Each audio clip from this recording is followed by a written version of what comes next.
Why do you keep living a miserable life?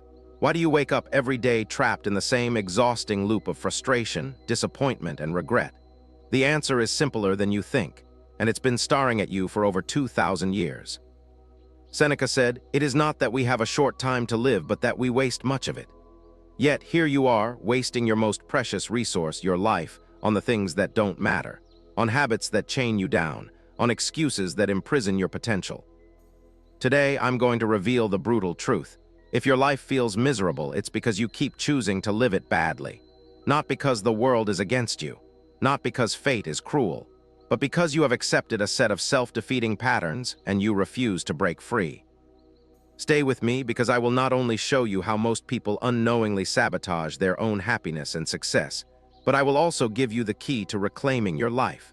But first, you need to understand what you are doing wrong. Step 1, you fear everything except what matters. Seneca wrote, "You act like mortals in all that you fear and like immortals in all that you desire." What does this mean?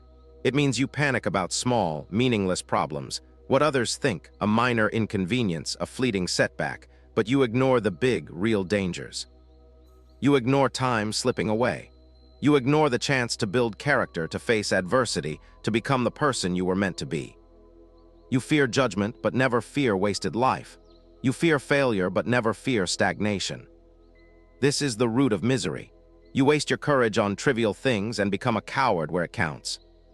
Imagine living your life like a soldier, fearless in battle, but terrified of a shadow. Break this habit. Fear the things that deserve your fear: wasted time, wasted potential, unchallenged weakness. Step 2, you hand over control of your emotions. You believe your happiness depends on others, on circumstances outside your control. The weather, your job, other people's actions, these dictate your mood.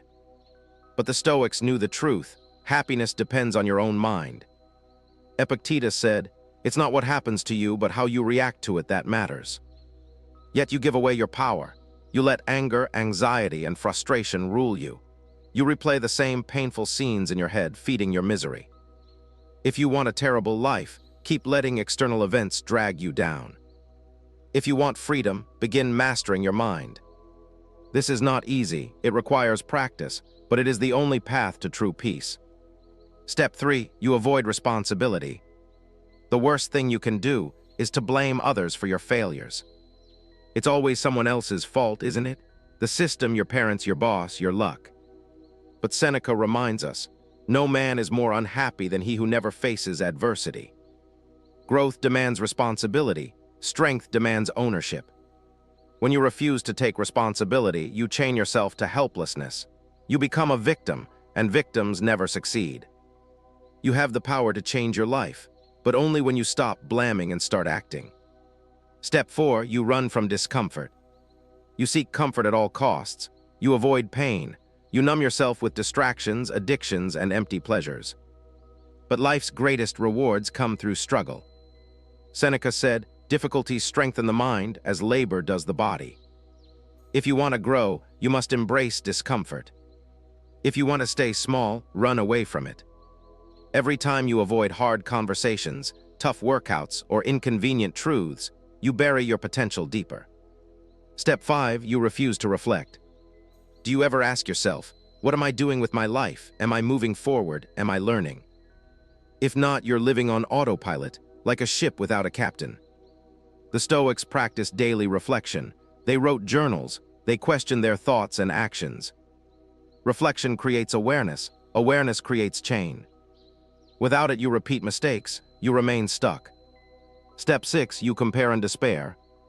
Social media is a trap, a highlight reel of everyone else's best moments. You scroll, you compare, you feel inferior.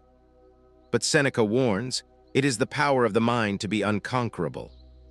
Why surrender your peace to illusions? Stop comparing.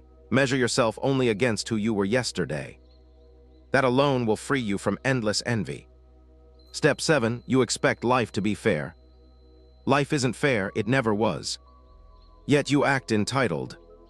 You want success without effort. You want respect without earning it. Seneca said, if you wish to be loved, love. If you want good things, work for them. Stop demanding fairness and start embracing reality. Step 8, you procrastinate. The future is a dangerous illusion.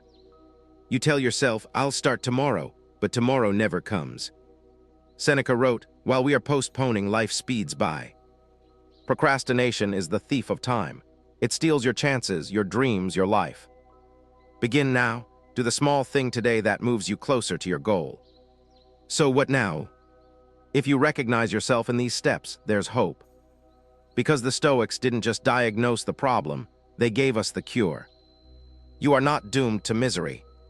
You are not powerless. You are not weak. You simply need to choose differently. Choose courage over fear.